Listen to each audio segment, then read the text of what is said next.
You know how people say marriage isn't perfect? That it takes work? Well, I believe that. I believed it so much that when things started falling apart between me and Ryan, I thought therapy would be the answer. My name's Claire, I'm 33, and for 8 years, I thought I was living my happily ever after. Ryan was charming, patient, the kind of man everyone called a keeper. We met in college. He was a quiet computer science major. I was studying psychology.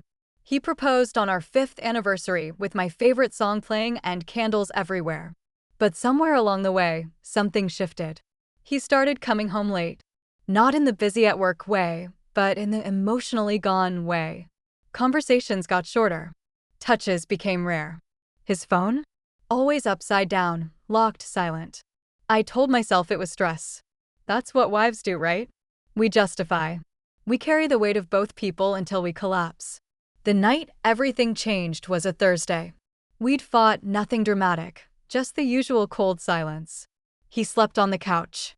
The next morning, I found a note on the kitchen counter. I think we need help. Maybe a professional could help us fix this. It was the first hopeful thing he'd written in months. So I found a couples therapist named Dr. Evelyn Carter. Her website said licensed, experienced, compassionate. She specialized in rebuilding trust. Perfect, I thought. Our first session felt promising. Dr. Carter's voice was calm, soothing. She smiled in that practiced way therapists do, the one that says, "I understand everything." Ryan talked more in that 1 hour than he had in weeks. He told her how we'd lost our spark, how I'd become distant. I bit my tongue because that's therapy, right? You're supposed to listen, not attack. Dr. Carter listened, nodding, jotting notes in a neat, expensive-looking notebook. At the end, she smiled at both of us. There's love here. I can see it. We just have to find our way back. I left her office that day with something I hadn't felt in a while, hope. The first few sessions went well. Dr. Carter was brilliant at making Ryan open up. He'd talk about childhood insecurities, his job pressure, his guilt over not being enough. But I started noticing things. Little things. Like how she laughed at his jokes a bit too long, a bit too softly. Or how he lingered in her office after our sessions ended, helping her pack up her laptop, offering to carry things to her car. One day, when I showed up early, I caught them standing close, too close. Dr. Carter touched his shoulder lightly, smiling that same calm smile. When she saw me, she froze for just a second too long. I brushed it off. Paranoia, I told myself. I was there to fix my marriage, not feed my insecurities. But during one session, something strange happened. Dr. Carter asked Ryan to speak directly to me. Tell Claire what you need from her. Be honest. And he did. He said, I need someone who doesn't make me feel like a failure. Ouch! That one hit deep. But before I could even respond, Dr. Carter said softly, That's fair, Ryan. Fair? Therapy is supposed to be neutral. Balanced. But the way she said his name, like it was something fragile she wanted to protect, made me feel like an intruder in my own marriage. After that, I started watching more closely. The glances. The subtle smiles. How she always praised his emotional honesty. And then came the text. I'd borrowed Ryan's phone to look up a recipe. As I typed in the search bar, his recent messages popped up, most were normal. Until one stood out. Evelyn, work. My stomach dropped. I opened it. Can't stop thinking about what you said today. You're stronger than you realize. You make me stronger. Dinner Thursday? Dinner. With our therapist. I told myself maybe they were discussing therapy logistics. Maybe I was overreacting. But then I saw the photo, a selfie of Dr. Carter at a restaurant, wine glass in hand. No caption. Just a smirking emoji from Ryan in response. I didn't confront him right away. No, I'm not that impulsive. I needed proof, cold, undeniable proof. Because if you think being betrayed is painful, try being betrayed by the two people you trusted to heal you. That night, I bought a small recording device online. Hidden microphone, long battery life. I told myself it was just for peace of mind. But deep down, I knew exactly what I was about to find. It started with one hidden recorder. A small silver device, no bigger than a lipstick tube, tucked inside my purse during our next therapy session. Dr. Carter's office was quiet, filled with the scent of lavender and that faint hum of a white noise machine. The kind of place built to make you trust someone. But that day, my smile was a mask. As we sat down, I set my purse next to the chair, just close enough to pick up every word. The session went as usual at first.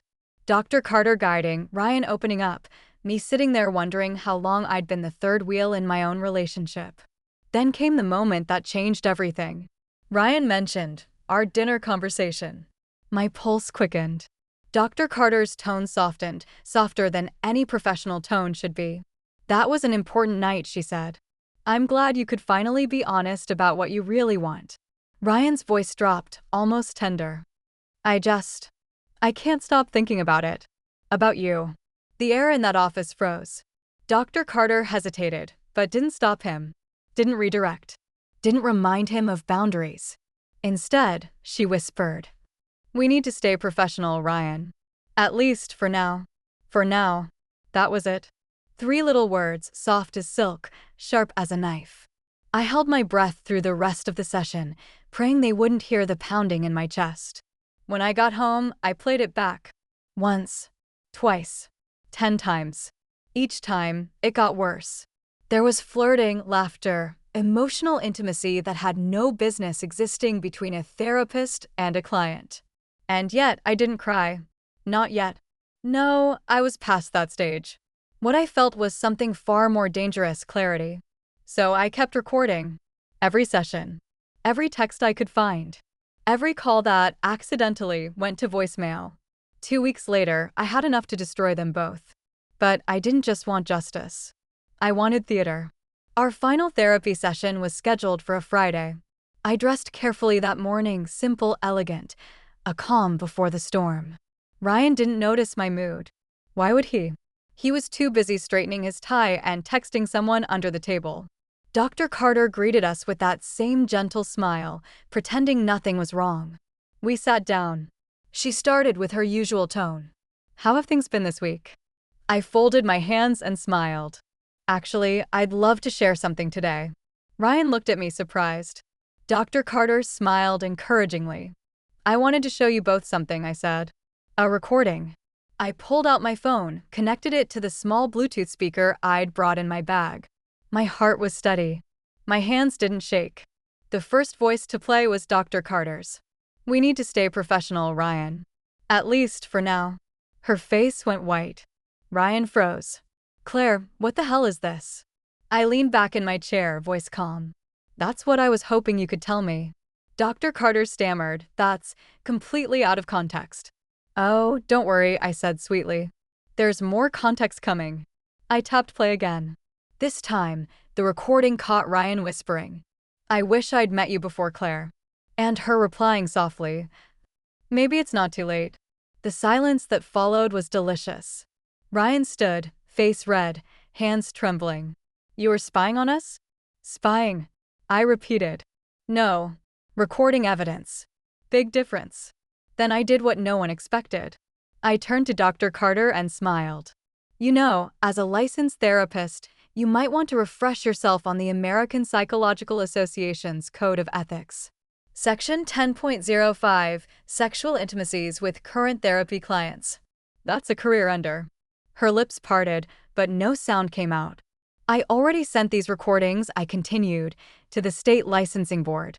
And your clinic's director. Oh, and a few journalist friends who love a good ethics scandal." Ryan sank back into his chair, eyes wide. "Claire, please don't do this." "Oh, I'm not doing anything to you, Ryan. I'm just letting people see who you really are." I gathered my purse, stood, and walked toward the door. Just before I left, I turned back. "You two wanted honesty. Well, there it is. Enjoy it." And with that, I walked out of that office and out of both of their lives. The fallout was everything I expected, and more. 2 weeks later, Dr. Carter's practice was shut down pending investigation. Her medical license? Suspended. She tried claiming the recordings were fabricated, but they weren't. I had timestamps, backups, and legal verification. Ryan's reputation at work didn't survive either. Someone accidentally forwarded the article to his company's HR inbox. He called me once, crying, begging me to talk. I blocked his number. Then, one night, I received an email. No sender listed. Just a message. You ruined my life. I hope you're happy. I didn't respond. But I smiled. Because yes, I was happy. Not because I destroyed them, but because I refused to let them destroy me quietly. Therapy was supposed to heal me. Instead, it taught me something far more valuable. Never hand your pain to someone else to fix, especially when you have the power to turn it into justice yourself.